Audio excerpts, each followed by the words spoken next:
lugar guardado. Entonces, este famoso Codex Giga todavía hasta la fecha existe. Entonces, ahorita lo voy a buscar para que lo veas, pero un poco la idea de esto, del Codex Giga, es como el haber hecho supuestamente un libro en una noche, pues decían, es que eso nadie lo hace, ¿no? Es más, ahora los implementos, tengamos una computadora y le estamos dictando y lo imprimas así, no sale, ¿no? O sea, es muy, muy difícil que eso salga.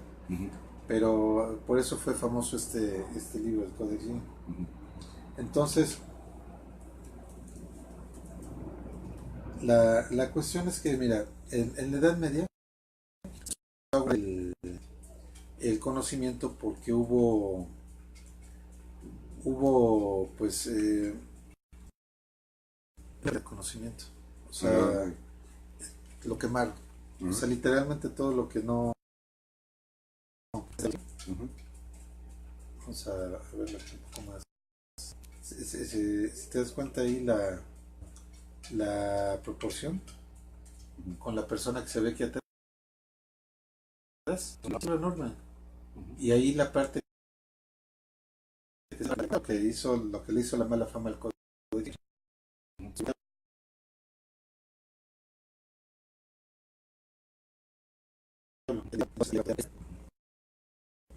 Pues fue inspirado, ¿no? Fue escrito, pero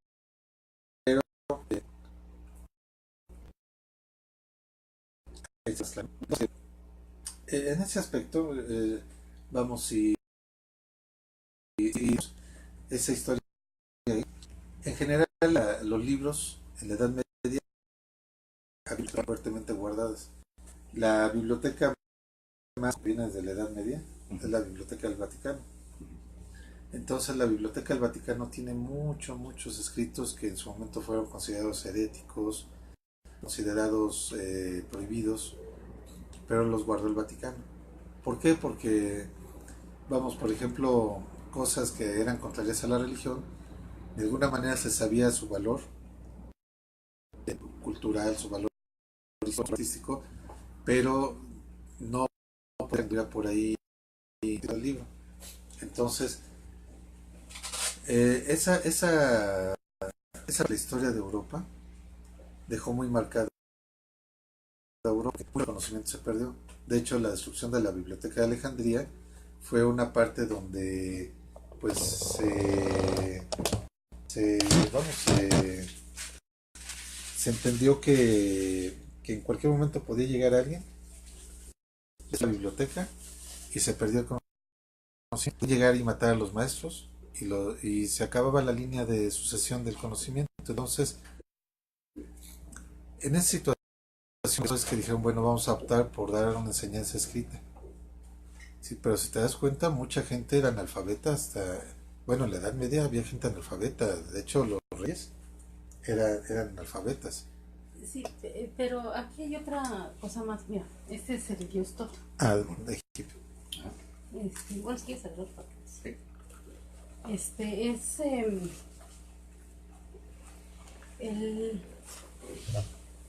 hay un mito que de hecho va a narrar Platón, eso lo vamos a ver hasta los diálogos de Platón, pero precisamente de cómo se hace la escritura.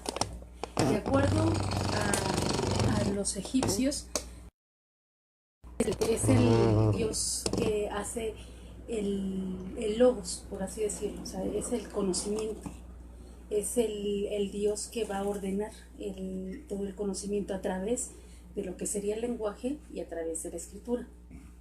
Si te recuerdas, los egipcios también tenían sus jeroglíficos, que no eran letras en sí, sino eran conceptos. O sea, los jeroglíficos son conceptos en sí. Entonces, aquí el hecho es que va a haber toda una concepción de conocimiento, tanto de Oriente, o sea, bueno, vamos a hablar de Oriente, me refiero a, por ejemplo, India, algo de China, y Grecia. El concepto de lo que es la escritura y lo que es el conocimiento, o sea, va a tener niveles. Es todo una, pues sí, eso sería una cosmovisión de lo que es conocer. Recordemos que para ellos el mundo está plagado de dioses. Y también incluso los presocráticos van a comenzar así, van a comenzar preguntándose cuál es el origen real, ¿no? Del universo.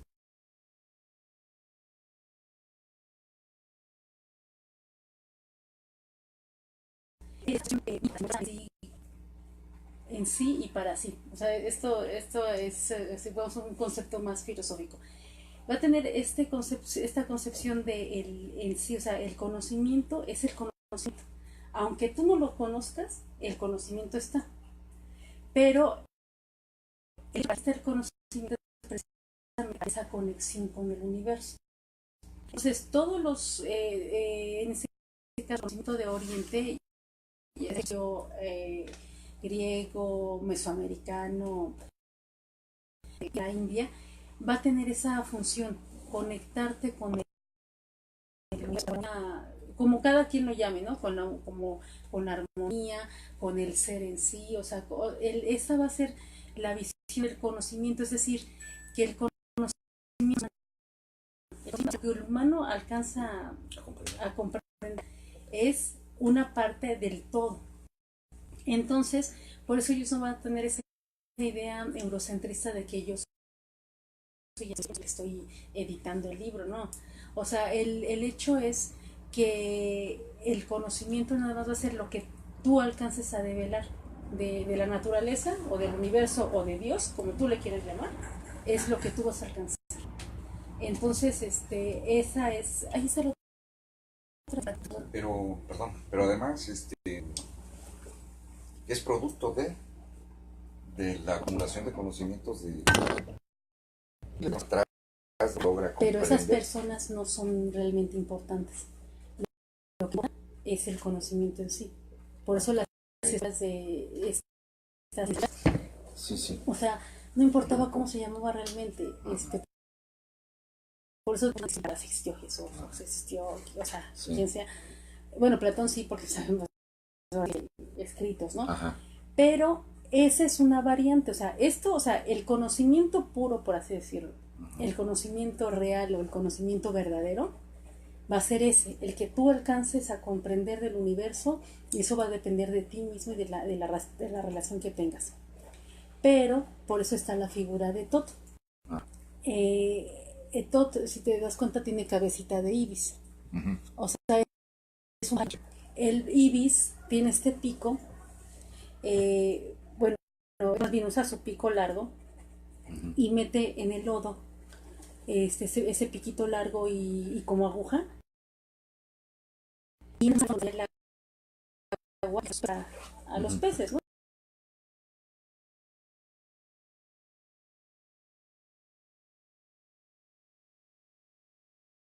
O sea, era un pájaro que estaba en el fango, o sea, se metía al fango, que en este caso sería la ignorancia, y mete el pico, o sea, profundiza y tiene la habilidad de prever o ver dónde está el pez, aunque no lo ve porque está el lodo, lo está tapando, y entonces ya saca el pez y se alimenta. Entonces, por eso, Tot, el dios del conocimiento, tiene cabeza de ibis, porque es el símbolo de que te tienes que profundizar en el lodo, o sea, pues en lo sucio, en lo complejo del entendimiento, pues encontrar tu ignorancia, o sea, enfrentarte a tu ignorancia, a todas tus faltas, a todo, y pescar. Y no vas a pescar todos los pescados, o sea, nada más tienes la posibilidad de agarrar uno por vez, ¿no? Sí. Y entonces, esta es la parte, vamos, mítica, simbólica, ¿no? Del conocimiento. Pero la pregunta que tú dices, bueno, si escribían, ¿no? O sea, ¿por qué escribían? Porque esa es la otra parte de Tot. Tot va a manejar todas las ciencias. Y dentro de todas las ciencias va a encontrar la escritura, el medio de preservarlo. O sea, es realmente, no es, o sea, vamos, el conocimiento en sí debe ser un diálogo. O sea, este diálogo de esta más bien comprensión del logos, de un logo a otro logo o del logo universal a uno. Pero también hay precisamente la parte física, en donde puede pasar muchas cosas y se puede perder el conocimiento. Ahí está, de acuerdo, es lo que les leí la otra vez de los escribas, que lo que les enseñaba o sea, los escribas tenían también una cierta moral y tenían que estar en una ética, por así decirlo. Entonces, los escribas estaban para eso, pues no son esclavos, eran esclavos. Un monje condenado.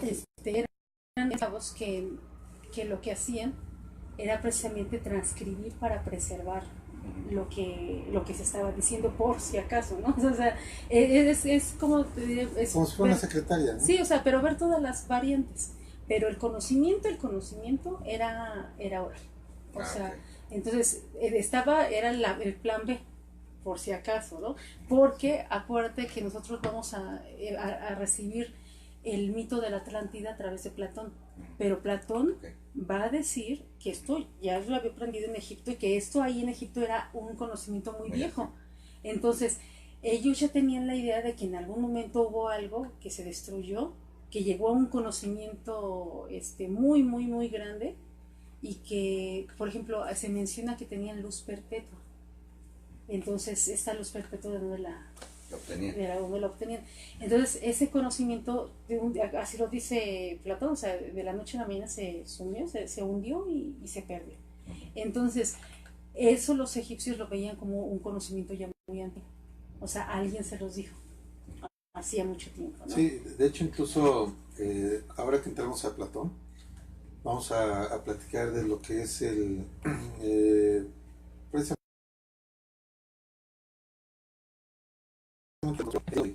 de que Critias llegó a estar precisamente de lo que había aprendido ya de los sacerdotes egipcios, y lo que le decía Critias a Sócrates, le dijo que lo que le había dicho el sacerdote es que qué jóvenes eran los griegos en el aspecto de que no tenían memoria histórica. Dice, la humanidad ha cambiado muchas veces, se ha destruido la humanidad, y dice, y ha habido momentos, todo eso se lo cuenta Critias porque le dice que sí es posible tener un sistema de organización justo, porque en un momento dado lo que pues se entendía ahí con ellos es que pues como que había una idea de que había una propensión a la tiranía en la humanidad, de gente que de manera egoísta ocupara sus conocimientos y su poder para gobernar y someter a los demás. Entonces lo que le decía Critias, que a su vez le había dicho el sacerdote, es que la humanidad había pasado por momentos donde sí era factible que hubiera otro tipo de organizaciones justas. Entonces por eso le relataba el mito de la Atlántida, porque le decía que hace muchos años había un pueblo con 10 reyes, y esos 10 reyes tenían un gobierno justo. Por eso le empezó a narrar, y lo que le dijo es que después de una serie de fenómenos naturales se empezó a colapsar esta isla hasta que quedó hundida en el mar. Toda la parte mítica, pues bueno, ya ahora ya le meten mucho de fantasía, ¿no? Toda esta historia, pero realmente lo que decía ahí en esa parte del inicio Platón es esto, ¿no? Que la humanidad ha perdido conocimiento muchas veces por fenómenos naturales. Ahora, si lo vemos, por ejemplo, esto aquí en el México prehispánico, hay una leyenda muy similar, que es la de la leyenda de los soles. Habla de que la humanidad se ha desarrollado y de repente por algún tipo de fenómeno natural se destruye, ¿no? Por ejemplo, por eso dice que de repente es por el agua, a veces por el fuego entendiendo como que son erupciones volcánicas, y de hecho dentro de esa teoría decían los aztecas que nosotros estamos viviendo en la época del quinto sol o la quinta era, ¿no? Pero lo que había pasado es que ya la humanidad ya existía, ya era muy vieja y se había perdido mucho el conocimiento. Que esto ya es un tema aparte, ¿no? Porque sí, es muy interesante pensar que quizá por eso habían dejado construcciones en piedra, ¿no? Y los glifos tallados en piedra para que no se perdiera esto con el paso de los años, ¿no? Entonces, pues hay muchas teorías, ¿no? De si esto es cierto o no es cierto, si por qué dejaron construcciones hechas en piedra, por qué dejaron mensajes en piedra. Pero sí, mira, de alguna forma, un poco a lo que vamos es que si nos vamos a la parte mítica de todo lo que es la creación de la escritura, la mayoría de los pueblos coinciden en que la escritura tiene un origen divino. Divino entendido como que es una inteligencia superior, la que le viene a dar la manera de cómo transmitir el conocimiento a la humanidad. Por ejemplo, entre los egipcios decían que el creador de la escritura era Ibis, el Ibis Tot, que él fue el que lo hizo.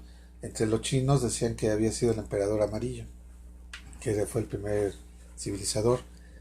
Aquí mucho de esto se le atribuía a Quetzalcóatl, que fue un semidios que también trajo conocimiento de la escultura, de la agricultura, de la medicina, de muchas cosas, ¿no? Sociales. ¿Quieren chocolate? ¿Quieren chocolate? Sí. Aparte del café. Yo café. Nada más. Nada más.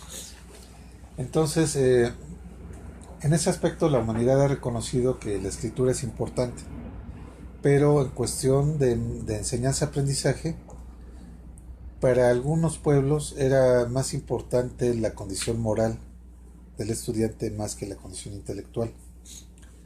¿Por qué? Porque la condición intelectual, una persona con buena memoria podía aprenderse todo, podía ocuparlo, pero si no tiene un respaldo moral para eso, pues lo va a ocupar para fines egoístas. Ahora, ¿qué es lo que pasa cuando una persona tiene una finalidad moral? Todo lo que caiga en su cancha lo va a ocupar para el bien común. Entonces, sepa mucho, sepa poco, lo va a ocupar para su comunidad. De hecho, es el concepto de los aztecas del Calpulli. Esta organización del Calpulli es una organización social donde es el trabajo de todos para todos y el conocimiento de todos para todos. Entonces, si lo vemos ya en ese sentido, realmente todo este invento de la propiedad privada es algo que ha venido a hacer mucho daño a la sociedad, ¿no? O sea, ya son cuestiones ya sociales que... Esto, mira, en el Renacimiento hubo filósofos que les dijeron los utopistas, ¿no? Uno de ellos era Tomás Moro, porque ellos retomaron la idea de los griegos de hacer sociedades ideales. Mucho de lo que planteó, por ejemplo, Platón, Pitágoras, que era hacer sociedades ideales, los utopistas lo rescataron en el Renacimiento porque había toda una idea de pues de hacer un mundo nuevo, ¿no? O sea, a partir de América, del descubrimiento de América, sí, se tenía la idea de gestar un mundo nuevo que no cometiera los errores que se habían cometido en Europa. Por eso es que la primera imprenta en América Latina estuvo en México, en lo que era la Nueva España. Muchos intelectuales perseguidos en Europa se vinieron acá porque era una forma de transmitir las ideas sin la persecución política, religiosa y cultural. Entonces, vamos, no es que se estuviera retomando propiamente los ideales de los griegos, sino que había la coyuntura, ¿no? Pero regresando a la parte de los griegos, si tú ves toda esa parte de Pitágoras, de la escuela de Mileto, que eran todos los primeros filósofos presocráticos, eran gente que sí se preocupaba por transmitir el conocimiento a las comunidades. De hecho, lo que hablábamos de las primeras clases era cómo los presocráticos eran conocidos por ir a dar sus poemas y sus reflexiones en plazas públicas, ¿no? Entonces no eran círculos tan cerrados, pero sí quien quería estudiar y averiguar un poco más, sí tenía que tener una formación ya moral de otro tipo, ¿no? Entonces, eso en la actualidad, ¿cómo lo veríamos? Pues bueno, si acaso como los filtros que te pone una universidad, ¿no? Ahora, si ves, por ejemplo, mucho de esto se ha mitificado, ¿no? Perdón, pero, o sea, hay una serie de filtros, pero en cuanto a buscar alumnos adecuados para el sistema educativo. Sí. Pero no hay filtros morales. No hay filtros. No. Es algo que se ha perdido, ¿no? Así es. Y es justamente también, a mí en lo personal, lo que me parece pues muy importante, sí, es como un descubrimiento. O sea, sí. El pensar que esas culturas antiguas, sí, podrían haber. Lo fundamental para ellos era la ética, la moral, sí, y el bien común, ¿no? Para todos estos estudiosos. Sí, sí. Pero como no estaban abocados a la cuestión de carácter político, eran otros los intereses en la política. Sí, entonces los filósofos siempre estuvieron un poco separados, ¿no? Sí, aislados. Sí, sí. Y así ha permanecido. Sí, porque al final de cuentas lo que pasó en la Edad Media Ujú. es que se persiguieron las ideas, Sí. que se persiguieron de una manera muy burda. Toda la gente que no correspondía con lo políticamente correcto, pues era perseguido y quemado, Sí. o cuando menos era desterrado. Entonces, por eso te decía, si vemos, o sea, todo este recorrido histórico tiene una razón de ser, porque se escribe ahora ya todo. No es una cuestión de manía por todo tenerlo registrado, es una cuestión, yo diría, de aprendizaje cultural, donde nuestra cultura se dio cuenta que se ha destruido muchas veces el conocimiento y ha costado mucho trabajo retomarlo. Mira, un caso concreto, yo diría que es el caso de los avances de los romanos. Si tú ves, por ejemplo, entre los romanos ya se conocía el concreto, ya se conocía el drenaje. Sí, sí, está. No, está bien, sí, es que no se calenta. No. Entonces, mucho de esto, que tardó muchos años en volverse a descubrir, ya se conocía dentro de la cultura romana. Ya había calles pavimentadas. Sí. Ya había calles pavimentadas. Así. Es que ya le volteé la cámara. Ya había calles pavimentadas, había drenaje, había acueductos, había concreto incluso impermeable, no como el concreto de hoy que es poroso. Y mucho de ese conocimiento se perdió cuando fue toda la separación toda la caída del Imperio Romano, toda la cuestión de que triunfó el cristianismo y mucho de lo que no era adecuado al dogma, pues era perseguido, era quemado, de plano era eliminado. Entonces, en la actualidad ya se ha estado reconociendo mucho de eso, ¿no? Incluso aquí hay cosas que no se han todavía reconocido, ¿no? Por ejemplo, aquí todo el avance que hubo de hidráulica, de hidroponía y todo lo que había en astronomía aquí en el México prehispánico y de construcción, todavía sigue sin reconocerse, ¿no? Se piensa que por ahí hubo, por ejemplo, algún pueblo vikingo que vino y que civilizó, que vinieron los chinos, o hay muchas teorías extravagantes, ¿no? Incluso de que vinieron seres de otro mundo, ¿no? Pero, para ellos es muy difícil aceptar esto, porque esto implica un reconocimiento cultural de cuando Europa estaba en la barbarie, aquí ya se ocupaba el cero, había tecnología, había cosas que ya no había. Además está la cuestión de que todavía incluso no aceptan de cómo es posible mover a tantas personas hacia un objetivo común.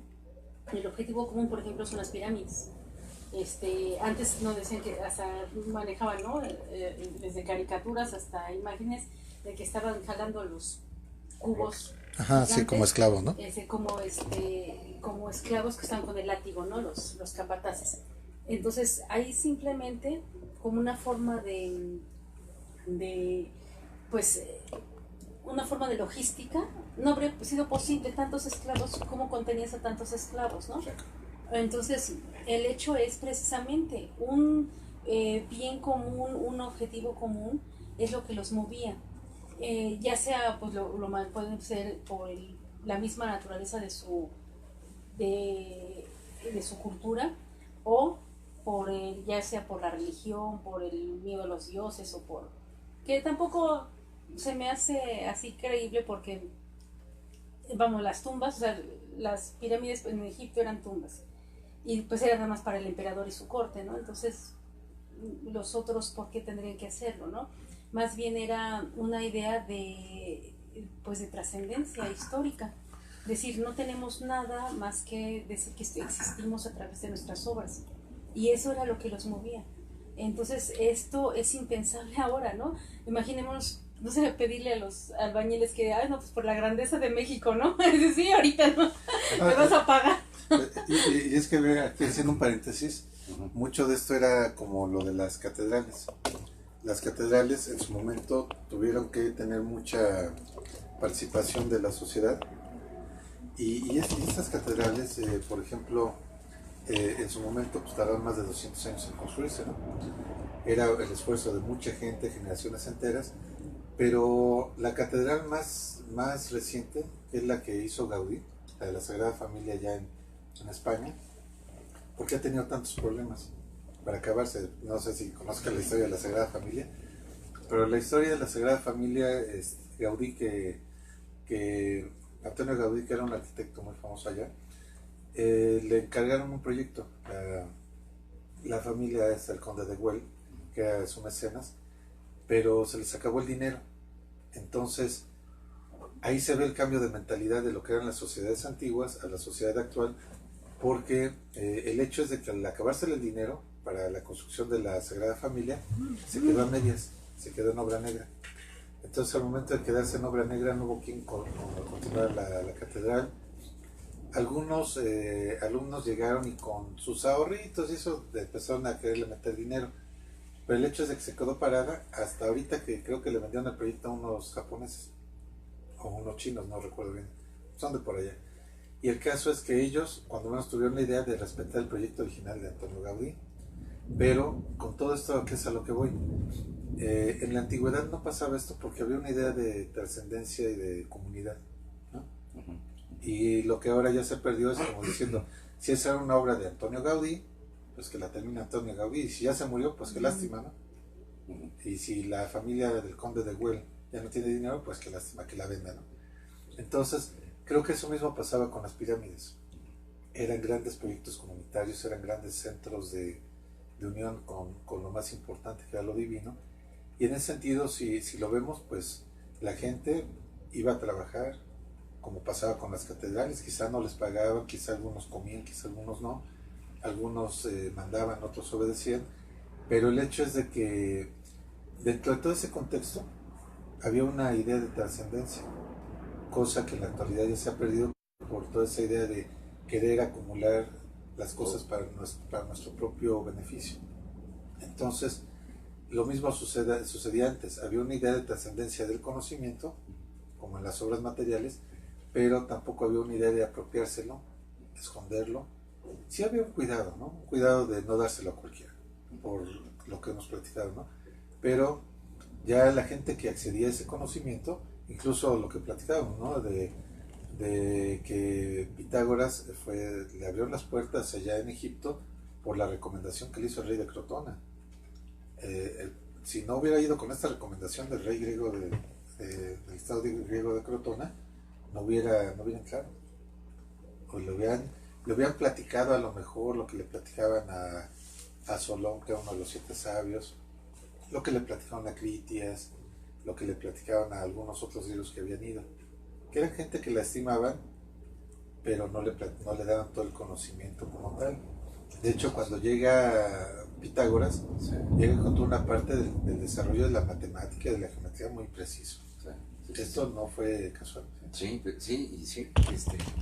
pues me parece que perfectamente creíble, ¿no? Porque al final de cuentas la construcción de las pirámides, las 3 pirámides, son una maravilla, en todos sentidos, ¿no? Las cámaras internas, cómo están direccionadas, la precisión, o sea, no es cualquier cosa. Y todo ese conocimiento fue todavía anterior a la llegada de Pitágoras a Egipto, y quizá le dieron parte del conocimiento, quizá no todo, ¿verdad? Y por otro lado, a mí me sigue pareciendo muy interesante lo que han comentado ahorita, porque en la actualidad pues todo el conocimiento se considera como una propiedad, como una propiedad privada, ¿no? Una propiedad intelectual. Las grandes empresas hacen desarrollos científicos como si fuera de su propiedad todo el conocimiento en el que se basa los nuevos estudios que están realizando. Así es. Cuando en realidad no es cierto, son producto de todo el desarrollo del conocimiento humano, ¿verdad? Y y todo es economía, todo es dinero. Todo el mundo trabaja por dinero en la actualidad. Sí. Dar algo por éticamente y moralmente, porque es lo correcto, No. prácticamente nadie lo da. Bueno, que ahora sí se está dando bueno, y hace poco, ¿no? Esta tendencia, no sé si has visto los videos o memes en donde sale una persona viendo toda la basura y después ya la recogió. Entonces, eso sí lo están haciendo de una forma altruista, pero pues ya está la evidente de que nos vamos a morir todos, ¿no? O sea, estamos ya en el borde ¿De colapso? Sí, si no arreglamos algo, si no hacemos algo. Entonces, pero solamente tiene que haber una sacudida tan fuerte como eso de que pues vamos a desaparecer, sino Sí. y aún así seguimos igual, pero sí, ese es lo malo, que esa es la diferencia de Oriente con Occidente. Un conocimiento que dicen, no es mi conocimiento, es yo lo que alcanzo a acceder al conocimiento. O sea, yo lo que alcanzo a percibir de la armonía del universo, del orden del universo, pero no es mío, o sea, es lo que alcancé a descubrir o a conectarme. En este caso hablando así, pues, como un tipo Platón, esta teoría de las ideas, pero solamente eso, no soy yo el que hizo las cosas. Entonces ahí estaría pues muy en entredicho lo que está haciendo la ciencia, ¿no? Vendiendo el conocimiento, la industria farmacéutica, ¿no? Que es creo que el caso más claro, ¿no? Sí. Cómo se hace todo un desarrollo y la investigación que hace la industria farmacéutica, sí, pues se ocupa para lucrar, porque dicen, bueno, es que vamos a recuperar todo lo que es la inversión de la investigación, pero hace que los medicamentos sean carísimos, que haya gente que de veras esté muriéndose y que se muera porque nunca puedo comprar un medicamento que cuesta 20 mil pesos, ¿no? Por ejemplo, se comenta, ¿no?, que ya está la cura de la diabetes, pero mejor te venden el medicamento para que sigan comprándolo, ¿no? La gente. Sí, y bueno, en ese aspecto hay una frase que se le atribuye a Isaac Newton en una carta que le mandó a Robert Hooke. Esto fue pues ahí del siglo XVII. Y en esa frase dice Isaac Newton que estamos parados en hombros de gigantes. Porque él está explicando lo que está encontrando en todo el desarrollo de la astrofísica y todo esto. Y él le dice que, bueno, propiamente él se reconoce que él no es el autor de muchas de esas teorías. Y que mucho de esto proviene del pensamiento antiguo, pero mal valorado. Porque en la Edad Media, pues todo lo que era distinto a la teoría de que la Tierra era el centro del universo y que el hombre era una criatura especial de Dios y que el Sol y las estrellas giraban en una cúpula celeste, todo lo que se salía de ese modelo cosmogónico pues era rechazado. Entonces, por eso de alguna manera Isaac Newton en esta carta, es una frase que bueno, se la atribuyen a Albert Einstein, pero esto fue mucho más antiguo. Y también hasta cierto punto, pues, también no se sabe si fue exactamente de Isaac Newton la frase, sino que él la haya retomado de algún otro lado. Pero el hecho es que sí, cuando los grandes de la historia han hecho avances, no lo han hecho solos, ¿eh? O sea, de alguna manera todos tienen que estudiar a sus predecesores, a sus maestros, y tienen que seguir la línea. Entonces, es como armar un rompecabezas. Sí, sí, sí. Y de pronto hay alguien que toda la información ahí está para un nuevo avance tecnológico, científico, y de pronto a alguien se le ocurre juntar las piezas de tal moda, de tal forma que embonan perfectamente bien y entonces logra un avance. Así es. Distinto, pero no es propiamente un desarrollo estrictamente individual, sino es justo esa acumulación colectivo. Y exactamente un desarrollo colectivo, ¿no? Sí, incluso fíjate que publicaron un artículo en el siglo XIX, finales del siglo XIX, sí, de la Academia de Ciencias, allá del Reino Unido, y este artículo del siglo XIX es muy interesante porque habla de los inventos simultáneos. Habla de inventos simultáneos, por ejemplo, habla de que la patente del teléfono se registró el mismo día, en la misma oficina, por dos personas distintas que no se conocían. Entonces, a lo que va este artículo, y bueno, eso es por poner un ejemplo, ¿no? Claro. Porque incluso hablando del teléfono, se encontró en una excavación arqueológica que había un teléfono chino de hace 2000 años. Pero era como este teléfono de la lata, que le ponen un ajá, era un teléfono igual. Tenía una bocina aquí, un hilo, y iba a dar desde un puesto de vigilancia hasta otro lugar muy lejano. El mismo principio del teléfono de la lata con el hilito, pero era chino. Entonces ahí dicen, bueno, pues entonces ¿quién fue el inventor del teléfono, no? Bueno. Pero este artículo de los inventos simultáneos habla un poco de eso. Habla de que a qué se debe que una persona o dos personas que no se conocen lleguen al mismo resultado.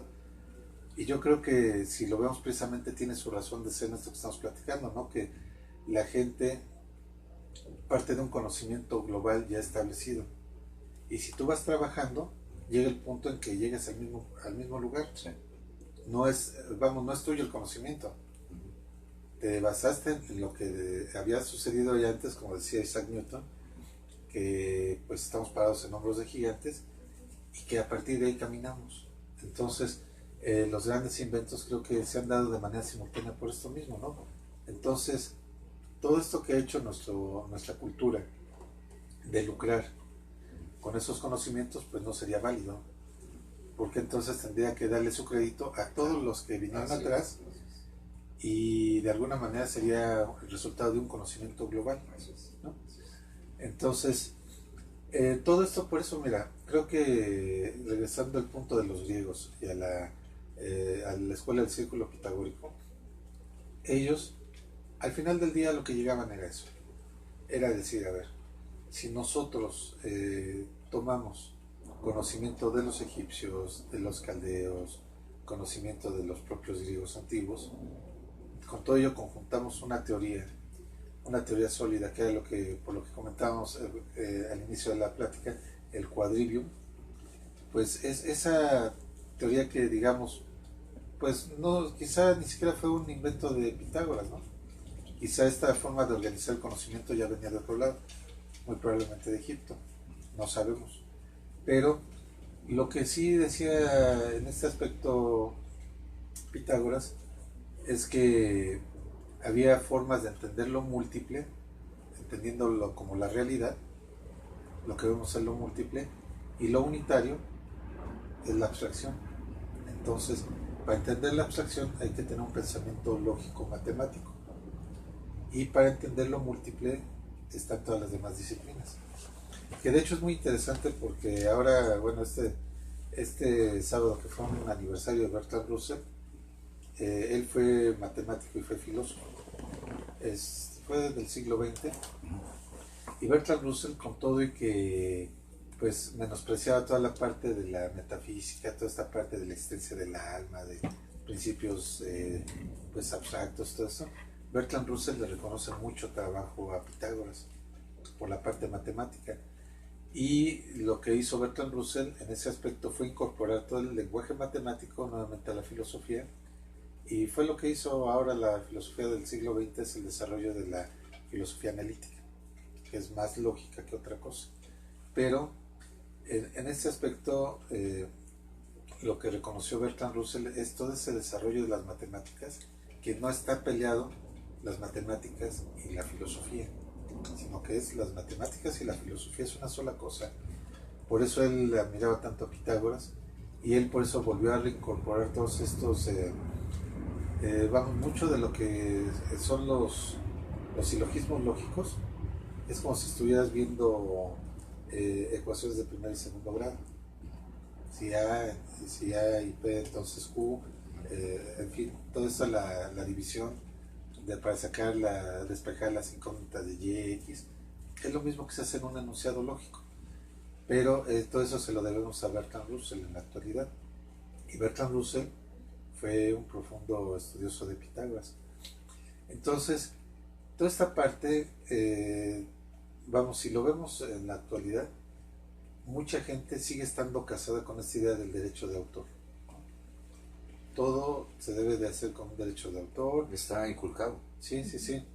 Incluso mucho de lo que es la censura moderna se disfraza como protección de derechos de autor, ¿no? Pero si lo vemos realmente, ¿quién podría decir que es dueño de una idea? Y por eso los pitagóricos decían, a ver, si las ideas andan por ahí, por eso Platón decía que había un mundo de las ideas, ese Topos-Uranos, ¿no? Ese mundo de las ideas que es abstracto y que los seres humanos podemos acceder a él.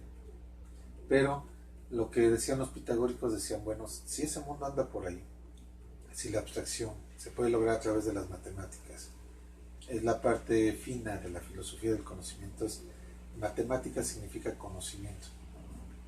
Entonces, si esa es la parte fina, entonces ¿qué es lo que tendría que hacer un filósofo?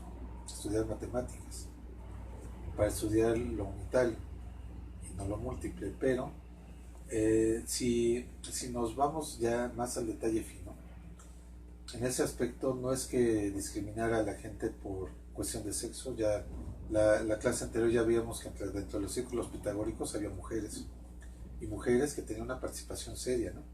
No eran como las secretarias de ahora, ¿no? Que está una gran corporación y está la secretaria, ¿no? Entonces, y la secretaria es la que anota, ¿no? En el caso de la escuela pitagórica, las mujeres tenían una participación firme, al igual que cualquier hombre. Ahí lo que distinguía a las personas era la moral, la ética. No tanto que tanto sabías o que tanto no. Y eso también lo retomó después Platón, ¿no? Toda la parte ética. Aquí esto es importante mencionar que concepto lo tienen porque ellos no veían, como la otra vez dijimos, no veían sexo, sino ellos veían almas. Entonces el alma no tiene sexo, y el hecho es de que ahí también se podría explicar por qué no cualquiera le daban el conocimiento.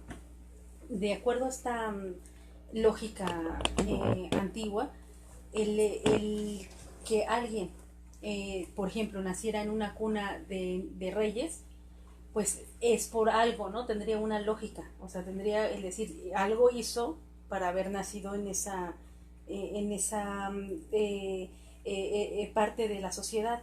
Por eso hacían precisamente en Egipto, no a cualquiera recibían, y solamente recibieron a Pitágoras con el salvoconducto del rey, porque era alguien de la nobleza que lo estaba recomendando.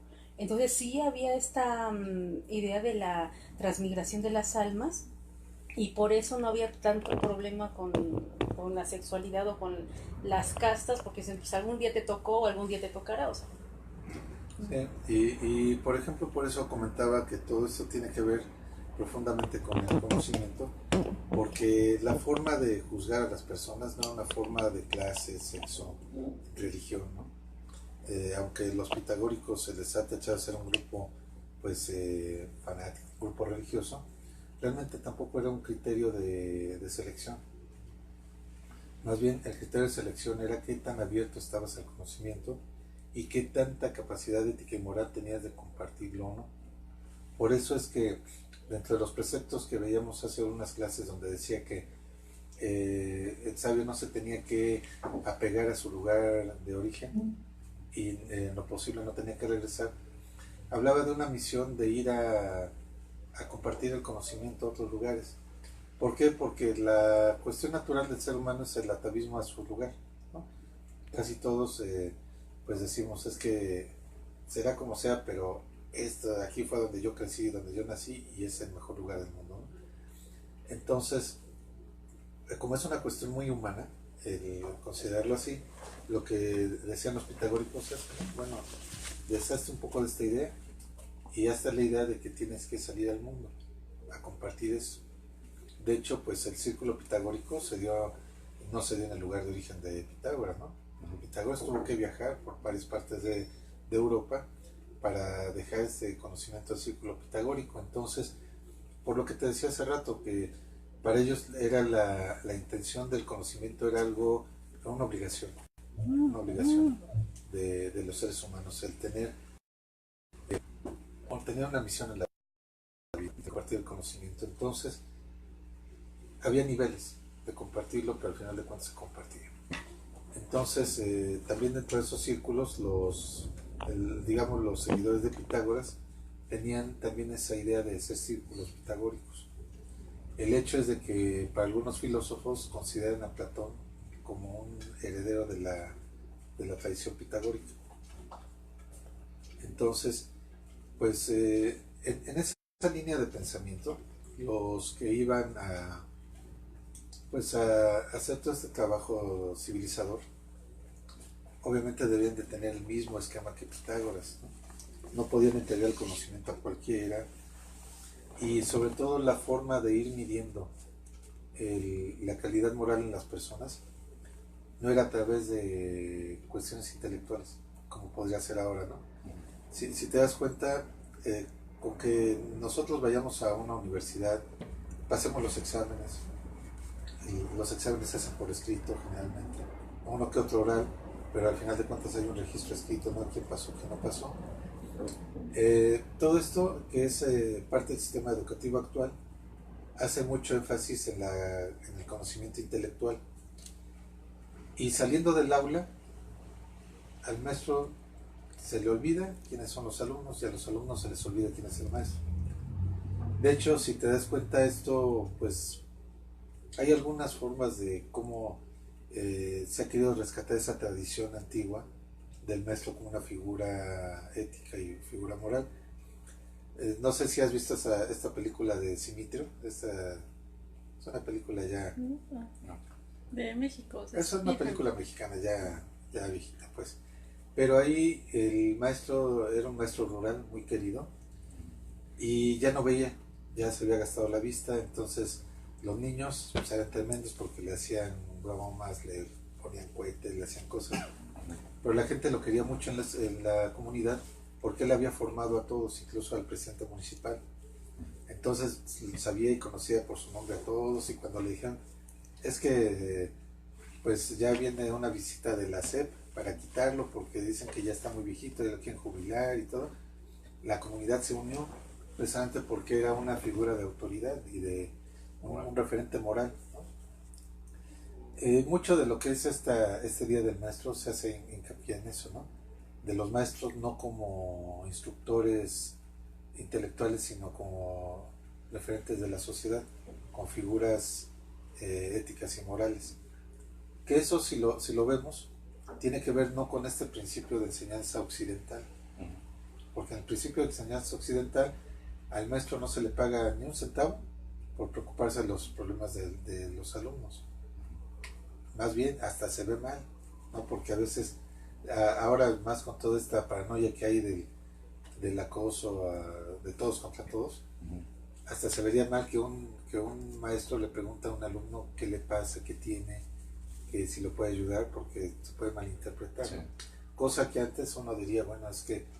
Pues, igual, sí, paranoias fomentadas. Exactamente, y aquí es a lo que llevan, a que haya una separación de ese círculo íntimo que es muy humano, que es un círculo como de tutor, pues. Los maestros, de alguna forma, son tutores. De hecho, hay un texto muy bonito de Manuel Kant, que se llama ¿Qué es la ilustración? Habla de eso, ¿no? De que el hombre ilustrado, bueno, haciendo un paréntesis, Benito Juárez se consideraba un hombre ilustrado, un hombre de la ilustración. Entonces muchos de los escritos de Juárez eran en seguimiento a lo que decía Kant y a lo que decían otros de la ilustración, pero en ese aspecto lo que pasaba aquí con este aspecto de Manuel Kant es que él decía que es muy fácil pues tener a un maestro, a un tutor que dirija tu vida, o a un médico que te prescriba las dietas. Y la ilustración es lo que te hace ser un hombre independiente, ¿no? Entonces, en ese aspecto, para los griegos, la idea de un tutor era un tutor no para un niño. De hecho, la democracia griega hablaba de que para que una persona se le diera la capacidad de voto y que pudiera influir en la sociedad, debía tener previamente un tutor que lo instruyera en lo que eran los aspectos políticos de la polis o de la ciudad. Y ese tutor era el que, por ejemplo, le decía, ten cuidado con fulano tal, porque fulano tal es el mismo de siempre, que habla, promete, no hace las cosas y te dice todo que sí, pero vamos, casos que cualquier coincidencia en la vida real cualquier parecido es mera coincidencia, ¿no? En la vida real. Pero eso siempre ha habido, ¿no? Gente que se quiere aprovechar de la política para enriquecerse, para llevar cosas a su beneficio. Y por eso es que entre los griegos había la idea de un tutor político, antes de ofrecérseles el voto. Entonces, para los griegos el tutor no era alguien que operara en la niñez, era alguien que operaba en todas las épocas de su vida. Por eso es que cuando fue todo el problema que tuvo Platón, de que lo vendieron como esclavo, y de que bueno, pues lo desterraron de ahí de Grecia, pues en ese aspecto lo que pasó es que sus discípulos lo fueron a buscar y lo rescataron, porque había un vínculo moral y ético con él, y aparte toda una cuestión de cercanía que vamos, si lo vemos en el modelo educativo actual, pues cuánta gente realmente, yo decía antes, cuántos maestros les interesa realmente lo que pase con sus alumnos, pero yo ahora haría la pregunta inversa, ¿cuántos alumnos les interesa lo que le pase a sus maestros, ¿no? Vamos, ¿qué les pasa? Deja de los maestros o alumnos, ¿qué le pasa a la escuela, no? Ah, no, sí, sí, y sí, bueno. Entonces, esto, si lo vemos, por eso es que el modelo de enseñanza era maestro-discípulo, porque en este caso el maestro como tutor tenía la posibilidad de estar observando todo el tiempo al discípulo.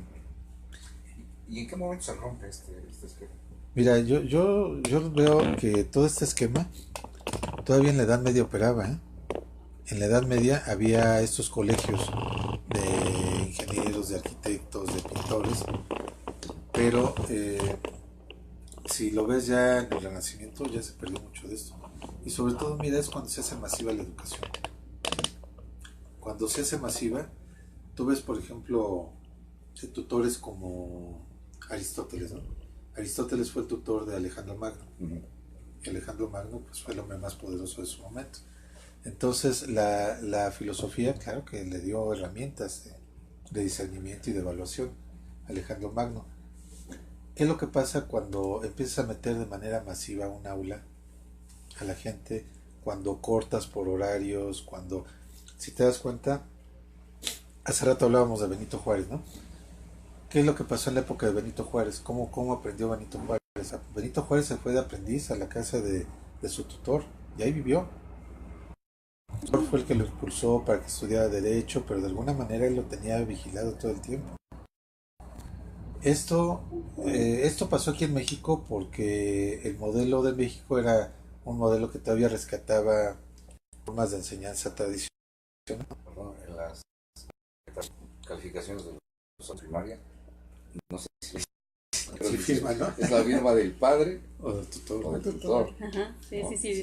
Sí, pero vamos, se queda más bien a nivel formal, ¿eh? Es que no hay esta relación que se veía de maestro-discípulo. O sea, ahora es maestro-alumno, pero antes el discípulo tenía un compromiso moral con el maestro. Entonces ahí sí,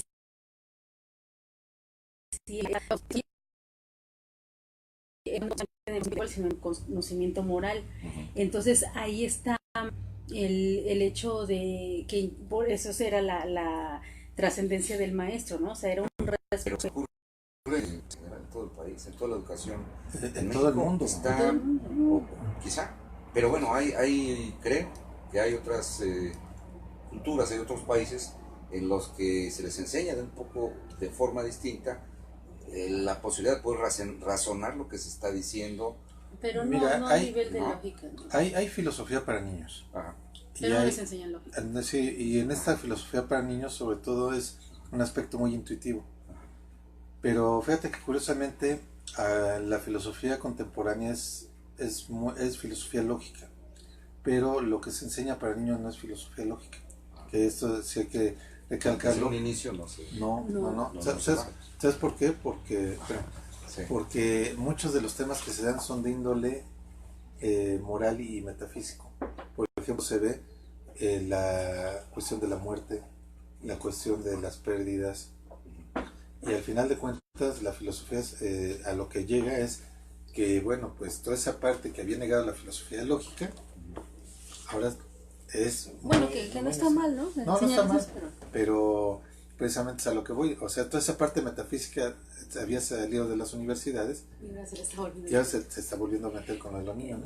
Pero mira, por ejemplo, en Noruega o en Islandia, nosotros, bueno, hicimos un programa de eso de la nueva educación. Ahí está pasando, o sea, no se les enseña una formalización lógica que desde mi punto de vista es necesario para entender. O sea, por ejemplo, el A y B o A o B es igual a C. Eso se aplica a la física, se aplica a la química, se aplica a las matemáticas, se aplica a la literatura, todo.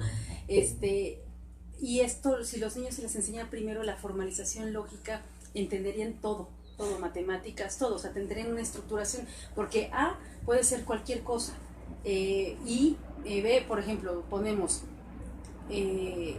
agua y azúcar, si juntamos agua con azúcar, o sea, con la conjunción y, da agua azucarada. Y eso se puede aplicar a sujeto y predicado, ¿no? Sí. Entonces da una oración. Entonces eso lo podemos aplicar a todo, pero no les enseñamos eso. Lo que están enseñando ahora en estos países desarrollados, muy desarrollados, es el hecho de que usan todas las materias sobre un solo objeto. Por ejemplo, estábamos viendo que tenían en cuarto año, les enseñan matemáticas, les enseñan ciencias sociales, les enseñan historia a través de, por ejemplo, de lo que es un celular. O sea, enseñan la historia del celular, enseñan las matemáticas, cómo se aplican a la construcción de los celulares, se enseña, por ejemplo, literatura acerca del celular, o sea, todo. Entonces, ha habido, o sea, esta cuestión, y el ejemplo es el celular, o sea, eso sí es así. Esto cuando hicimos el trabajo, sacamos un artículo de la BBC Mundo, de que les habían preguntado, bueno, ¿qué hacen, no? O sea, ¿cuál es su forma de dar? Recuerda que ellos entran más grandes a la escuela, entran como a los 7 años. Entonces, ellos ya van aprendiendo de una sola cosa. Y les preguntaron a los niños, bueno, ¿te gusta? Y unos decían, sí me gusta, ¿no? Pero ellos mismos decían, pero también me gustaría que el maestro me dijera algo, ¿no? O sea, que me dijera de él, ahora vamos a enseñar esto. Entonces, ahí la cuestión es esa, que les dicen, a ver, ¿qué quieren? ¿No? Y si la mayoría quiere el celular, o sea, que les enseñen a través de cómo funciona un celular, pues ya, y el que mejor tenía otra cosa, pues se va a quedar sin eso. Y vamos a ser honestos, o sea, no por estudiar el celular vas a aprender todo lo que tengas que aprender en todas las áreas. Entonces ahí va quedando a discreción del alumno qué van a aprender y qué no. Entonces, y eso es algo que pidieron los chicos, ¿no? O sea, me gustaría que mi maestro me dijera, ¿no? O sea, también que... Entonces, podría ser las dos cosas, no sé, una a partir de historia general, de biología general, de algo general, y ya después especificarse, porque esto tiene realmente creo que 10 años apenas, entonces todavía no se está viendo el impacto que va a tener en el futuro. Que es más dinámico, sí, pero también el problema del aprendizaje es de que quieren hacerlo muy dinámico, muy fácil, y realmente a veces el conocimiento no es así, o sea, necesita un proceso. Sí. Bueno, yo me surge una duda, una pregunta. Hace un rato que comentabas que antes los tutores trataban de ubicar, bueno, cuáles son las habilidades, aptitudes de su alumno, ¿verdad? Para poder desarrollar precisamente esas cualidades. Sin embargo, en la actualidad, lo que se dice, ¿no? A ver, mi hijo tiene que estudiar lo que él quiera. Pero lo que quiera no necesariamente es lo que necesita o para lo que es verdaderamente hábil. Exactamente. ¿No? Entonces eso es un problema, porque vamos, en todos lados nos dicen, ¿no? O sea, en la prensa, la radio, la televisión, por todos lados, lo que él diga. Lo que ellos digan. Sí, ¿no? Yo estoy de acuerdo contigo porque, mira, si ves, ha habido otros modelos educativos, vamos a llamarle modelos de economía planificada. Son los países socialistas. Perdón. Y no tendrá que ver, quizá, decir eso, o sea, que estudien lo que quieran, porque al final de cuentas es el Estado el que está induciendo qué es lo que los jóvenes tienen que estudiar. Pues el Estado y a veces la moda. La moda, o sea, el Estado. No sé si recuerdas con el boom de Harry Potter, muchos querían estudiar magia, niños querían estudiar magia, y había unos que querían estudiar herbología. Entonces, una vez a quién entrevistamos, no me acuerdo a quién entrevistamos hace mucho tiempo, o sea, hace como 10 años, estaba lo de Harry Potter así en el boom, y que me acuerdo que decía, el problema debe ser que los chicos que por ejemplo, se están metiendo a Chapingo, o sea, pues no van a estudiar herbología como había en Harry Potter, ¿no? Entonces, pero a veces se va mucho por moda. ¿Qué pasa, no? O sea, ahora, bueno, antes era la moda de las computación y todo eso. Ajá, pero eso yo creo que provoca, a final de cuentas, en el propio individuo que estudia lo que está de moda o lo que se le induce, produce al final un vacío en la propia persona. Claro. Porque las habilidades que tiene son otras y lo que probablemente sería mejor es desarrollando lo que, para lo que tiene aptitudes. Sí, sí, yo estoy de acuerdo contigo porque incluso lo que te decía es que, mira, tú ves, por ejemplo, modelos educativos a nivel internacional. Un modelo es el modelo norteamericano, donde supuestamente se dice aquí toda la gente es libre de hacer lo que quiera, ¿no? Libre entre comillas porque las escuelas son muy caras, ¿no? La gente, por ejemplo, puede ser un obrero, tiene chance de tener una casa de 2 pisos propia, 2 o 3 vehículos, pero no puede mandar a sus hijos a las universidades, ¿no? Ahí está una paradoja. Tú dices, oye, ¿dónde estamos mejor, dónde estamos peor, ¿no? Con respecto a México. Pero el hecho es de que, mira, por ejemplo, países de economía planificada. Te voy a poner un caso, por ejemplo, Cuba, ¿no? Cuba, a mí me tocó ir a investigar eso. No fui allá, o sea, no fui allá, fui con la embajada. Pero el hecho es de que ellos, por ejemplo, el sistema educativo, ellos partían del caso donde decían, ¿qué es lo que necesita el Estado? O sea, no es de que aquí de repente yo abro la matrícula y toda la gente se va a diseño gráfico porque es lo que está de moda y quieren hacer muñequitos, historietas, pero realmente eso no le sirve de nada al país. Entonces, ¿qué es lo que decían en estos modelos de economía planificada o socialista, entre comillas? Porque muchos de ellos no eran socialistas realmente, o algunos ni siquiera tenían intención de serlo, pero creo que en el modelo cubano es algo interesante porque decían, por ejemplo, ¿qué es lo que requiere el Estado? A ver, en este lugar y en este lugar y en este lugar hay gente que está muriendo porque no hay médicos, hace falta estos servicios y estos. Entonces, con base en un análisis social, decían, voy a abrir 400 plazas de médicos. Y esas 400 plazas, entonces, ahora sí se abría la convocatoria, llegaba la gente, pero ahora sí el examen sí era riguroso, porque decían, a ver, tú sí tienes aptitud, tú no. Y de ahí venía la crítica norteamericana, ya ves cómo los están reprimiendo, tú dices, bueno, eran modelos distintos, ¿no? Porque si vemos al día de hoy, ¿qué fue lo que pasó con el modelo educativo cubano? Los médicos cubanos son los mejores en el mundo, ¿no? ¿Por qué? Porque había una intención de depurar y que la gente que estuviera ahí fuera gente que necesitaba el Estado, pero además gente que tuviera la vocación y la habilidad. Ahora, ¿qué fue lo que pasó, por ejemplo, en el plano de la música? Que también fue muy interesante. Allá toda la educación es gratuita, ¿no? Entonces, en el plano de la música ellos decían, a ver, vamos a abrir igual convocatorias para ser músicos, y los que entraban era gente que se les hacía exámenes y gente que tenía incluso, hoy día tienen doctorados, ¿no? Por ejemplo, Silvio Rodríguez tiene 2 o 3 doctorados en música, ¿no? Y empezó como cantante. Pero vamos a qué es a lo que voy, no a satanizar ni a ensalzar ningún modelo, sino que este tipo de modelo educativo en Cuba correspondía a una economía planificada. Entonces decía, con base en lo que necesita la sociedad, abro las plazas. Ahora el modelo norteamericano es un modelo de libre mercado donde dice, el que tenga dinero para pagar una universidad, que estudie, que se inscriba. Ni le busque. Ni le busque, pero dentro de ese modelo, tú dices, bueno, a lo mejor hay gente que sale y nunca ejerce. Igual pasa en México, ¿no? Gente que sale de una carrera que nunca la ejerce. O gente que se forma en la práctica, pero realmente nunca estudió. Entonces, estos son vicios de los modelos educativos, pero son modelos masificados. Tanto el modelo socialista o modelo de economía planificada como el modelo económico de México, de Estados Unidos, son modelos masificados. ¿Qué es lo que pasaba antes con los círculos, con las academias o con el liceo de estas escuelas filosóficas? Eran más selectivos, pero también la idea es que era toda una enseñanza global.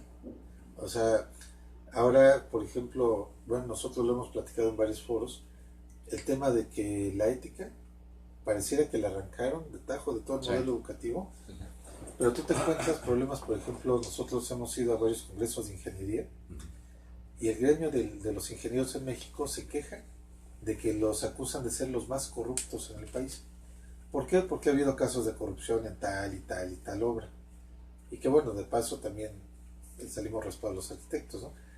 Pero, ¿qué es lo que pasa cuando tú le dices a un ingeniero, oye, ¿cuántas materias de ética tienes en tu currícula profesional o de arquitectura? Ninguno. Pues tiene ética profesional, tiene un semestre nada más. Pero... Porque Pedro está llevando ingeniería, sí, sí. entonces llevan nada más un semestre. Sí, es una materia por ahí perdida, pero vamos a lo que... pero leen a Coelho, o sea... sí, aparte... no ven, sí. no ven ética realmente, o sea, ven superación personal, desarrollo humano, entonces no es ética. Aquí yo quisiera poner un paréntesis, Pedro, realmente, o sea, lo que dice del socialismo está bien en cuanto a que lo que necesita el Estado, pero también es limitarnos, o sea, realmente habría que ver una lógica en nuestro desarrollo educacional. Por ejemplo, antes, ¿qué hacía el papá? O sea, quien era hijo de médicos es porque su papá y su abuelo habían sido médicos, entonces él se dedicaba a la medicina por una cuestión lógica, simplemente porque gremial, ¿no? Sí, porque ya tenía los libros, él iba a heredar la clientela, o sea, y entonces ya tenía el trabajo, ¿no? O sea, entonces ya se dedicaba a lo que se dedicaban los padres. Pero alguien puede decir, bueno, pero es que es imponer, ¿no? ¿Qué tal si le tiene terror a la sangre y entonces ya no va a ser médico, ¿no? O sea, o va a ser un mal médico. Pero pues serían algunos casos aislados, ¿no? Pero esto no quita que si, o sea, hiciera eso de que, bueno, se heredaran estas profesiones, porque ya sí ya tendrían la facilidad de todo el conocimiento de la familia y también el campo de trabajo también. Pero aparte de eso, el problema de nuestro tipo es que nos limitamos, como si por ser una sola cosa ya tienes que dedicarte a esto y ser nada más esto, ¿no? Entonces, puedes ser médico porque a lo mejor tu familia es de médicos, pero también puedes ser artista porque te gusta el arte y estudiaste además arte, o sea, no te quita una cosa estudiar otra cosa, ¿eh? O sea, esa es la limitación que tenemos en nuestro tiempo. Sí, estoy de acuerdo, pero sin embargo, las condiciones económicas limitan a mucha gente. Ahí está la posibilidad de poder seguir estudiando, de seguirse preparando. Tampoco se promueve en la sociedad misma, no se promueve, ¿no? El sistema educativo no da para eso, no te dice, pues mira, terminaste esto, sigue con aquello. O sea, solamente quien lo ve como necesario y como útil, ¿no? Pero quien pretende estudiar una carrera y otra a la vez, si hay problemas económicos, que es la cuestión de la mayoría de la gente, pues dice, no, lo siento, o sea, ponte a trabajar porque necesitamos ese dinero en casa, ¿no? Entonces, hay una serie de situaciones que no lo permiten, pero, y además, se va condicionando el individuo, ¿no? A cierto estatus, a ciertas cosas y nada más. O sea, no se promueve. Si salimos, yo en mi caso que vivo en Iztapalapa, yo no soy de Iztapalapa, pero yo observo el ambiente que se vive en Iztapalapa y no es un ambiente en el cual se promueva entre los jóvenes la necesidad del estudio, ¿no? O sea, para nada. No, y olvídate, en Iztapalapa, en Coyoacán, en Benito Juárez, y en todos lados es lo mismo.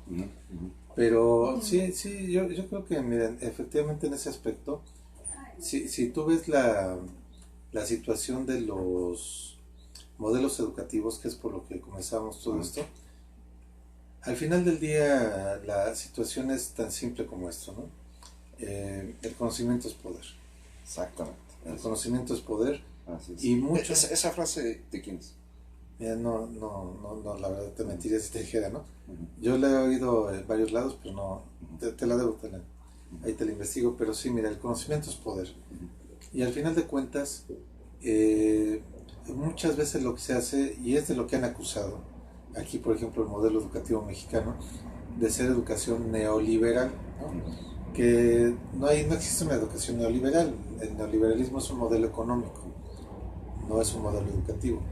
Pero si pudiéramos interpretar a qué se refiere con eso de educación neoliberal, a lo que se refiere es reproducir un esquema o un sistema productivo nada más.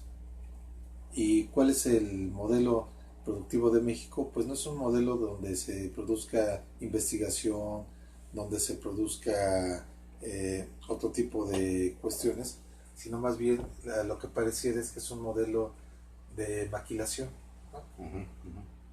Traer industria para maquilar aquí, pero no es tecnología que nosotros desarrollemos. Entonces, por lo tanto, se hace hábil al mexicano en cuestiones técnicas de ingeniería, de manejo de robótica, en fin, muchas cosas, pero no se promueve la investigación en México. Entonces, esto supongo que es a lo que le llaman modelo neoliberal, pero al final de cuentas, el problema educativo aquí, creo que de fondo, es un problema medular en toda la humanidad, sin importar si son economías de primer mundo, economías emergentes, economías asiáticas o americanas. Creo que el problema de fondo es que hemos escindido toda la parte ética y moral de nuestro quehacer técnico y productivo. ¿Por qué? Porque mira, yo por ejemplo recuerdo que cuando menos ya 3 premios Nobel, 2 de medicina y 1 de química, han hablado de lo que es la usura que hacen los laboratorios con las investigaciones y las patentes de los medicamentos. Entonces, lo que han dicho estos premios Nobel es que los laboratorios ocupan la investigación no para sanar gente, sino más bien para hacer enfermedades crónicas y que estén comprando continuamente medicamentos. Entonces, esto ha sido ya cosas que han denunciado los premios Nobel, pero el problema de todo esto creo que cuando tú ves el aspecto ético, te decía hace rato el caso de la ingeniería, porque es algo que salió muy, muy golpeado por todas las denuncias que ha habido de corrupción en la construcción, ¿no? Pero si tú ves, se han denunciado malas prácticas en la medicina, en la química, en el deporte, en la construcción, que es ingeniería y arquitectura. En la literatura no se diga, ¿no? Hay gente que escribe para legitimar un sistema, sin importarle si es justo o es injusto, ¿no? Entonces, si vas viendo, el problema es medular en toda la cultura, porque si alguien dijera, bueno, es que el problema es de México, que somos muy corruptos, pues me voy de México, ¿no? Si quiero que mis hijos no sean corruptos. Pero te das cuenta, fíjate, en Austria acaba de renunciar un viceministro porque lo encontraron con las mismas cochinadas de corrupción que graban aquí a los políticos en México y en Latinoamérica. Entonces, hasta con las ligas, casi, ¿no? Entonces, resulta que el problema de la corrupción es un problema que no es de una cultura, no es de una cuestión económica. Pareciera que la corrupción es una desviación, como diría Platón, de lo que es el bien y de lo ético. Entonces, ¿cuál sería si el diagnóstico es eso, que es algo que es proclive del ser humano para poder errar, para poderse desviar? ¿Qué sería lo necesario? Pues entonces, a través de la educación, darle herramientas a la gente para que de manera racional no caiga en esas tentaciones, ¿no? Porque además a la larga todo eso, además de que termina sabiéndose todo lo que es la corrupción, el problema es que, imagínate, pon tú que haya impunidad, ¿no? Y que tú digas, en varias generaciones no nos enteramos de lo que pasó, por ejemplo en México, ¿no? Entonces, el problema es eso, pero mira, yo creo que de fondo lo que se tendría que regresar es a incluir ese modelo ético en todo ese ético, ¿sí? Te iba a preguntar, bueno, pues se comenta mucho del problema del narcotráfico, toda la delincuencia organizada. Ajá. Y con la facilidad con la que el crimen organizado capta nuevos jóvenes que se los recluta, ¿no? Exactamente, que recluta muchos jóvenes. Y se dice, bueno, para poder terminar con esto, pues el principal problema es la pobreza, la marginación, etc. ¿Tú consideras que dando elementos para que no estén viviendo tan marginados como están, dotándolos de infraestructura, equipamiento, servicios de calidad, etcétera, y dotándolos de una mejor economía, es suficiente para que no caigan en manos del crimen? Mira, yo digo que no. O sea, te voy a explicar por qué yo pienso que no.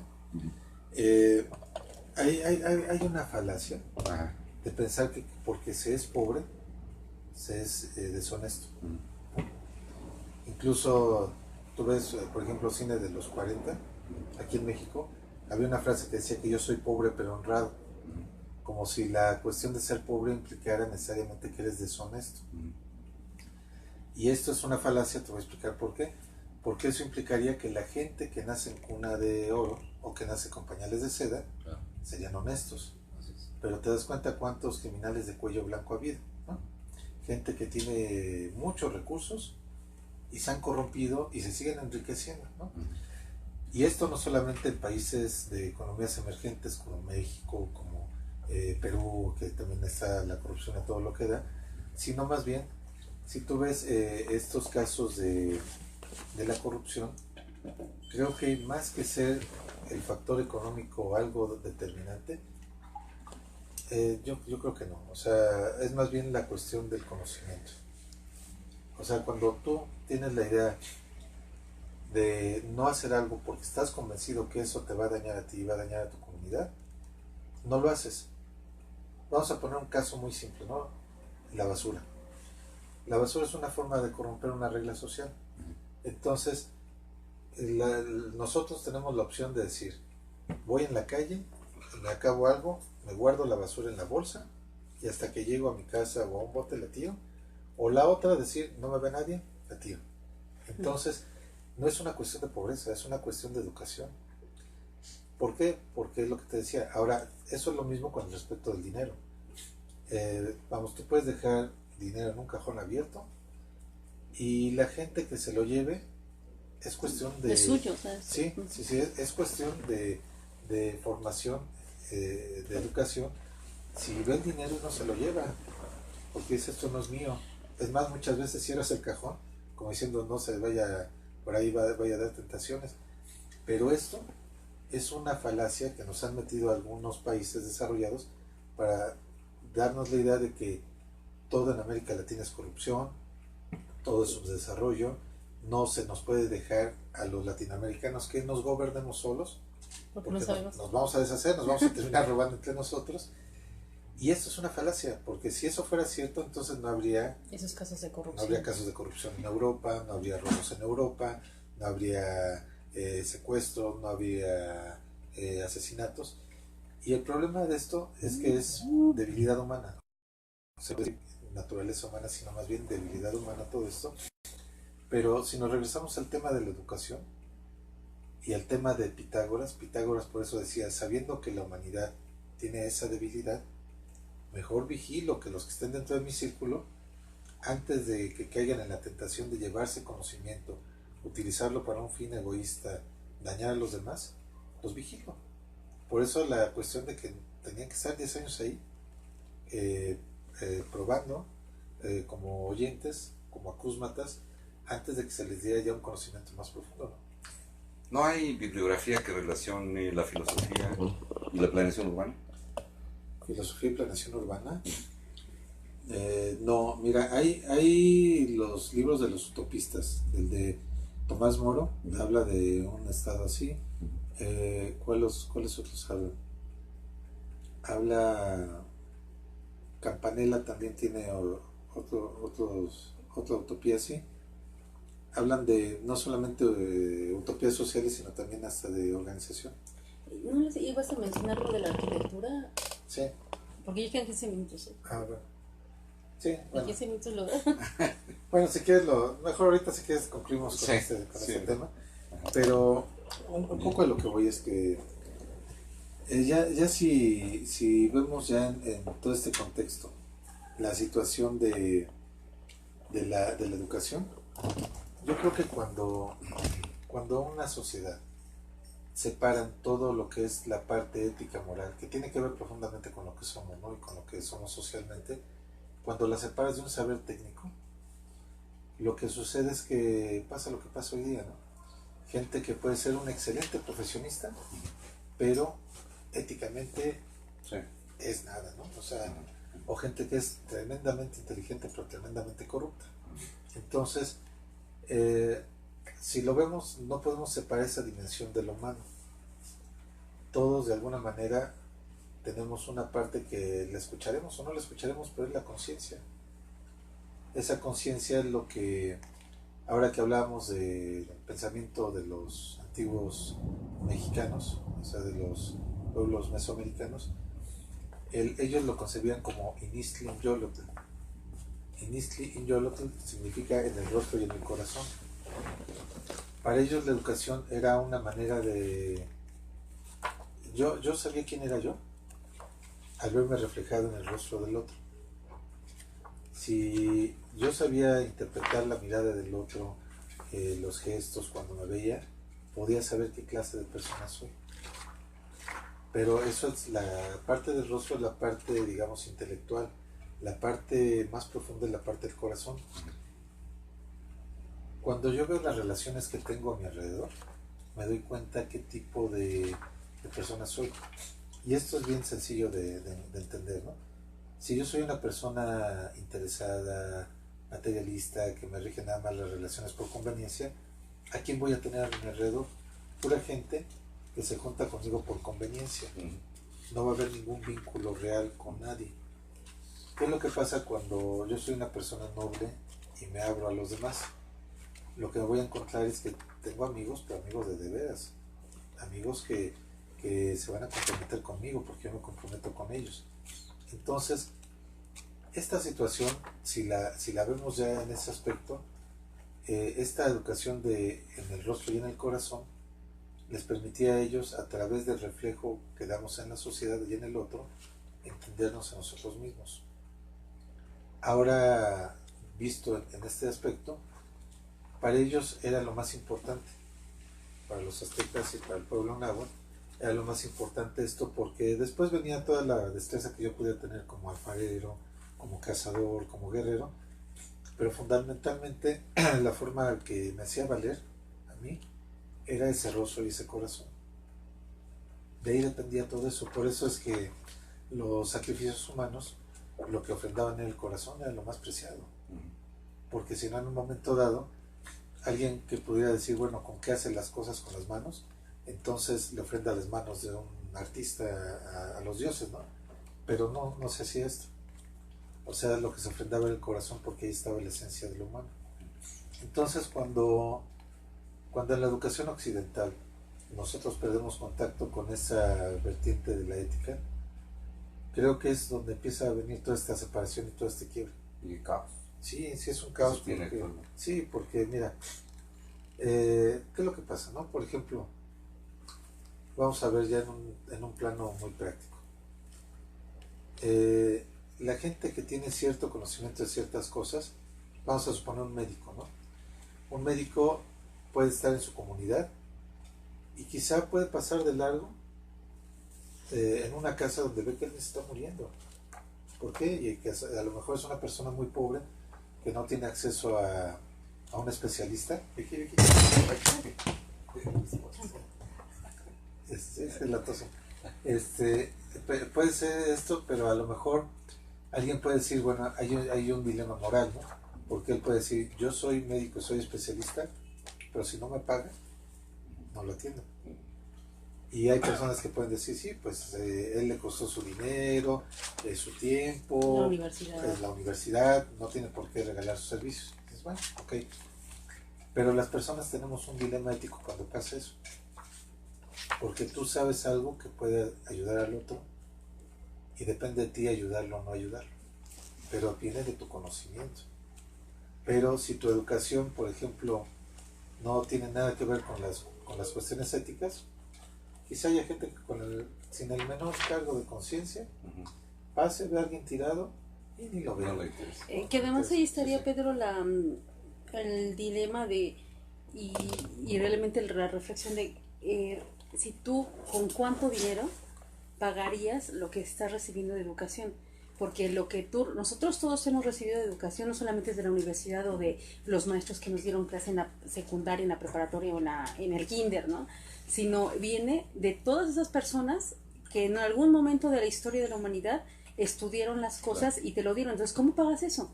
Entonces, por eso es la cuestión de que el conocimiento que tú tienes lo tienes que dar a los demás, porque ese conocimiento no es de que en ese momento se creó y para dártelo a ti, sino que es la tradición de conocimiento que viene de milenios no sabes ni de quién está, y entonces no es tuyo.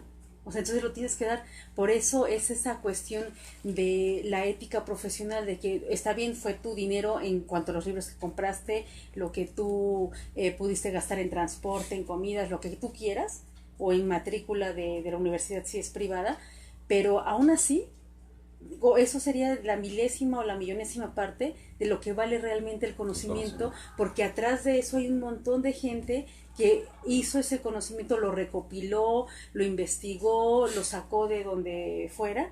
Entonces, ¿eso cómo lo pagas? Entonces, por eso es la cuestión de que cuando tú tienes conocimiento, lo tienes que dar a los demás. Es el dilema, ¿no? Ético, porque realmente, ¿quién tiene realmente el conocimiento? ¿Quién puede decir que es su pensamiento? O sea, si uno analiza lo que tiene, simplemente el lenguaje, alguien te lo enseñó y ese lenguaje tú no lo inventaste y tú te estás manifestando con un lenguaje que alguien otro lo dio.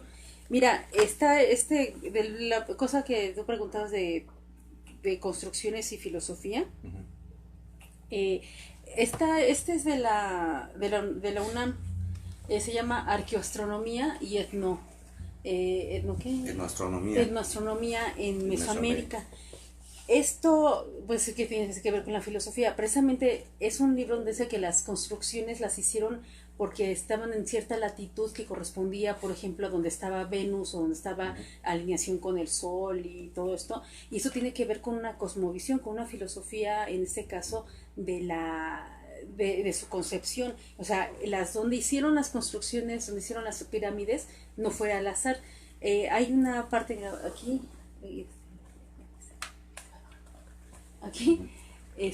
hay una donde dice que cómo está la correlación, y unos son unos mapas, cómo se correlaciona con los astros y con la salida del sol, y después siguen unos planos, o sea, unos planos de cómo lo fueron construyendo.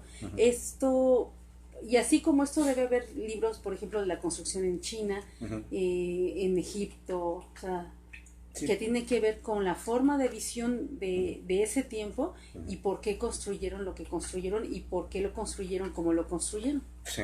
Porque ese libro también marca por qué los hicieron de diferentes plantas y todo. Bueno, si quieres, te platico rápido cómo está todo este asunto de la... mira, en la clase anterior, aquí veíamos cómo estaba todo el cálculo de las proporciones en la música. Entonces, aquí era lo que estábamos viendo, ¿no? Por ejemplo, la cuerda tocada al aire, proporción de 1, es el unísono, en una octava es proporción de la mitad, 3 medios es la quinta, la cuarta nota es 3/4 tercios, la tercera mayor son 5 cuartos, y todo esto va saliendo por relaciones de proporción. Aquí están las proporciones y aquí arriba están las notas. Todo esto fue lo que después, al momento de que Pitágoras encontró esta relación geométrica, bueno, esta relación matemática, encontró este modelo de educación, de notación musical, y esta es la escala pitagórica. Fa, do, sol, re, la, mi, si. Bueno, entonces esto ya lo habíamos visto en la clase anterior, pero esto es lo que estamos platicando al inicio de la sesión. Lo que es el estudio del quadrivium o las 4 artes. Las matemáticas es el estudio del inmutable, que se divide en la cantidad, que es lo discreto, y la magnitud, lo continuo. Y el absoluto tiene que ver con la aritmética, lo relativo con la música, la geometría con lo que está en reposo y lo que está en movimiento con la astronomía. Eran maneras de cómo dividía el conocimiento. Y bueno, pues aquí de hecho nos quedamos hablando de lo que es la aritmética, pero también la parte de la ética. La ética va involucrada en todo esto, no es una materia aparte, es algo que permea todo y lo cubre todo. Entonces, bueno, aquí esta es la parte que quería llegar. Esta parte, si nosotros empezamos a hacer la proporción de cómo están las notas musicales, aquí nos vamos a dar cuenta, esta que es la nota mi, si vamos desarrollando el algoritmo llegamos a fa sostenido, luego a do sostenido, luego a sol sostenido, re sostenido, la, mi y do. Y se da lo que es una espiral en sección áurea. Bueno, esta sección áurea es lo que se ha ocupado en la construcción de las fachadas, todo lo que es la distribución de arquitectura. Pero si te das cuenta aquí, esta distribución está expresada en lo que veíamos aquí de las notas, en esto, proporciones aritméticas. Entonces, de alguna manera, esto que numéricamente está aquí arriba, donde dice intervalos, estas funciones de función 2 y función 1, aquí, si nos vamos otra vez a la cuestión, si vamos haciendo el trazo del desarrollo matemático, nos va dando una espiral, que es la sección áurea, y esto es lo que se desarrolla en la arquitectura. Entonces, ahora te voy a mostrar cómo esto se aplicaba aquí. Por ejemplo, esto que decían que la sección áurea la inventó Leonardo da Vinci, pues resulta que no, porque este es un estudio de la isla de Cozumel, aquí en México, Sí. y ahí está, precisamente una laja, Ajá. y ahí está el estudio en sección áurea.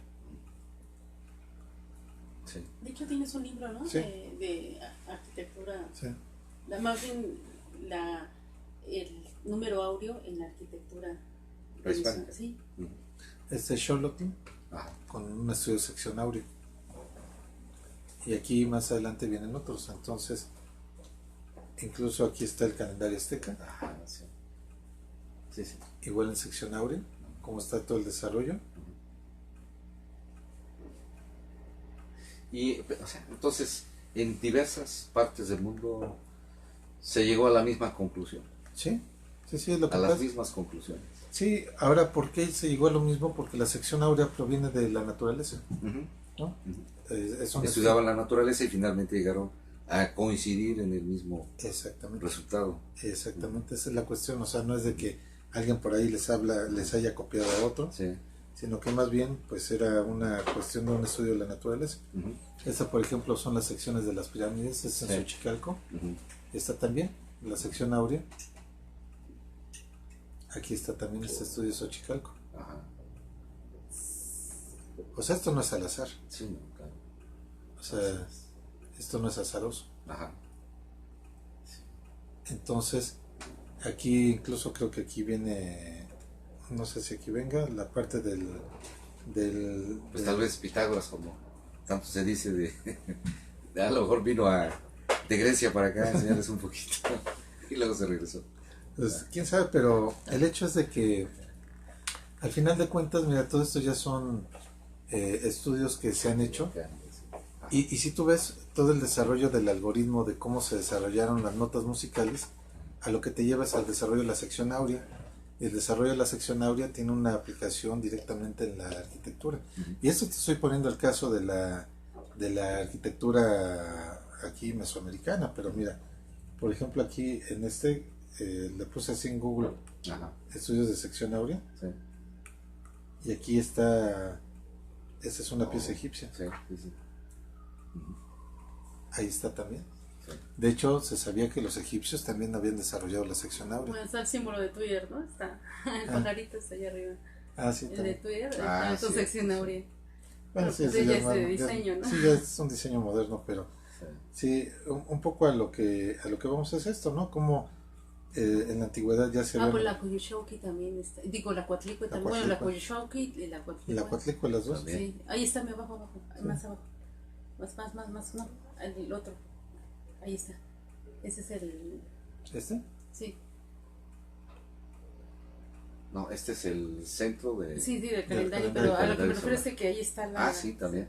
La sección áurea. Ajá. Sección áurea. Sí, O y sea, que está ya ellos en ellos.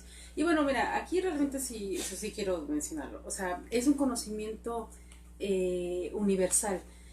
Lo malo es de que nos han hecho pensar los europeos de que el conocimiento viene con ellos. Se desarrolló Sí, en entonces acierto, eso, pues, claro. o sea, Pitágoras, o sea, fue en Grecia, pero también aquí hubo grandes sabios que hicieron y es conocimiento que se va dando precisamente de observar la naturaleza. Ujú.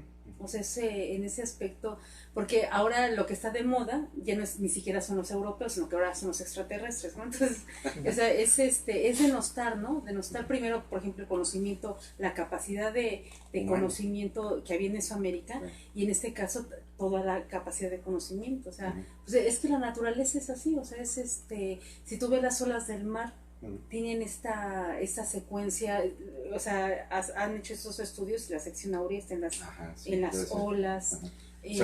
Ahí está precisamente la sección áurea en las pirámides de Egipto. Entonces, muy probablemente todo este desarrollo matemático fue inducido por los egipcios en la escuela pitagórica. Exactamente. Entonces, vamos, como dicen, no hay nada nuevo bajo el sol, ¿no? Así es.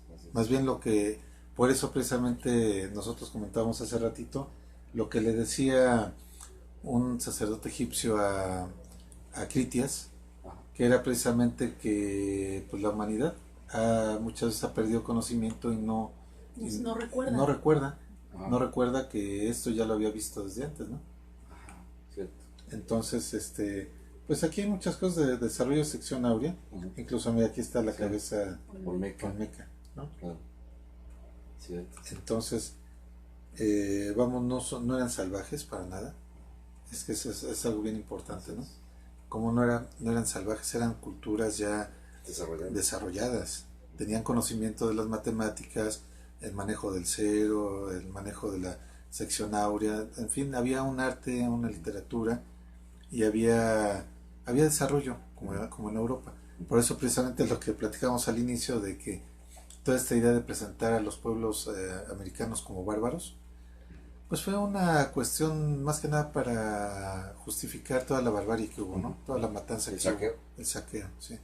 Al final de cuentas, con todo esto se está volviendo a recuperar la idea de que aquí había una cultura muy sólida, había filosofía, había música, había organización social, había poesía, había arte. Y esto creo que lo importante, mira, más allá yo creo que de pelearnos por nacionalismos o de que se disculpe el rey de España, ¿no? Creo que lo importante es cobrar identidad nacional. Pero ahí está el delfín también tiene, o sea, la estructura, y bueno, también el cuerpo humano, ¿no? Tiene la estructura de sección áurea. Ahí está la división áurea del delfín, y por ejemplo, Leonardo da Vinci hizo muchos estudios sobre sección áurea en el ser humano. Entonces, si nuestra propia naturaleza está así, o sea, es obvio que en algún momento alguien lo iba a hacer la relación, ¿no? Entonces es muy interesante porque si te das cuenta, nosotros estuvimos hablando de una escuela de filosofía, toda la parte de ética y moral, pero también toda la parte matemática, cómo se va al arte, a la música, y de la música se va a la parte gráfica, y de ahí a la arquitectura. Entonces, el sistema pitagórico no era un sistema parchado, que de repente dijeran, me gustó esto, lo pongo aquí, no me gustó esto, lo pongo aquí, sino que era más bien un sistema estructurado. Precisamente por eso hablaba de la parte del quadrivium. La voy a volver a poner para ver justamente qué era lo que se estudiaba ahí. Eran las matemáticas, que era lo que englobaba todo, el estudio de lo inmutable, pero aquí se veía en cantidad y magnitud. Los discreto y lo continuo, que son pues atributos, ¿no? De aquí de la realidad, y lo que es la cantidad está lo absoluto y lo relativo. Lo absoluto se ve con la aritmética y lo relativo con la música. Y de la magnitud de lo que está, de las cosas en lo material, lo que está en reposo y lo que está en movimiento. Entonces, esta parte se retomó en la Edad Media, pero ya si lo vemos, todo este sistema, el eje fundamental corría en las matemáticas. Y por eso es que el arte era proporcionado, era armónico, porque tenía que ser así, era un orden matemático establecido. Por eso, aunque aquí se veían figuras que aparentemente eran grotescas, realmente no eran grotescas, una proporción. Exactamente, matemática. Sí. Bueno, entonces, si quieres ahí la dejamos.